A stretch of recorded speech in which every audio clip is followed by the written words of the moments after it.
There's a ship sinking right now, and you're on it. May 7th, 1915. The Lusitania gets torpedoed. Nearly 1,200 people die in 18 minutes. But here's the kicker. Those passengers were literally handed flyers warning them not to board. They laughed it off. Sound familiar? Because in 2024, Americans did the exact same thing. They re-elected someone who openly promised to terminate the Constitution. The torpedo already hit. We just haven't felt the water yet. Picture this. You're boarding the fastest, most unsinkable ship in 1915. Then some German guy hands you a flyer that basically says you're gonna die.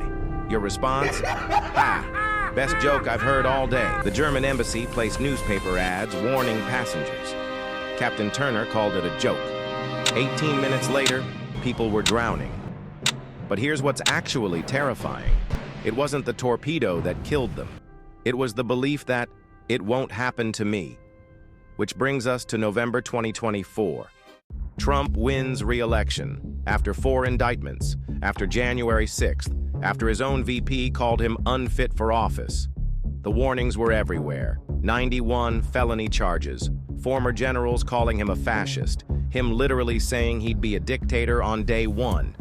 Response from voters? Hey, he's just being dramatic. Where have I heard this before? Oh, right. On a sinking ship in 1915. But here's the difference. The Lusitania passengers had 18 minutes to figure out they were screwed. We might have years and still not get it. So what does a modern torpedo look like? It's not dramatic. There's no explosion. It's boring stuff like executive orders that bypass Congress, Supreme Court rulings that put presidents above the law, firing career officials who won't pledge loyalty. The Lusitania's hole was obvious. Ours? It's death by 1,000 paper cuts. James Madison literally warned us about this in 1788. All power in the same hands is tyranny. Right now, the executive controls the executive, the legislative does nothing, and the judiciary, well, they just ruled presidents can't be prosecuted. But surely our institutions will save us, right? When the Lusitania tilted, the lifeboats failed. Of 48 boats, only 6 worked. America's lifeboats were supposed to be the courts. They wrote him a blank check. The press. They fire their own reporters. Congress. They're too busy fundraising. The Justice Department. It's been weaponized.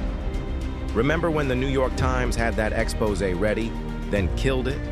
When reporters got fired for doing their jobs? When Congress members who investigated January 6th lost their seats? Those aren't broken lifeboats. What? Come here! They're sabotage. What are you gonna do? And here's the scary part. The sabotage is happening in broad daylight, and we're calling it politics as usual. Captain Turner survived the Lusitania. You know who didn't? The 1,200 people who trusted his judgment. Today's version, we change the channel. We scroll past the headlines. We say, both sides are bad, and check out. But here's the thing about sinking ships. Laughing doesn't keep water out of your lungs. The Lusitania took 18 minutes to sink. How long do we have? Mark Twain said, history doesn't repeat, but it rhymes. The Lusitania passengers were told they were entering a war zone. They boarded anyway. Americans in 2024 were told democracy was on the ballot. They voted anyway. Here's the difference. Lusitania passengers were just passengers. We're the crew. The ship is taking on water. The question isn't whether we'll sink. It's whether we'll grab a bucket or go down filming TikToks. The water's rising. What are you gonna do about it?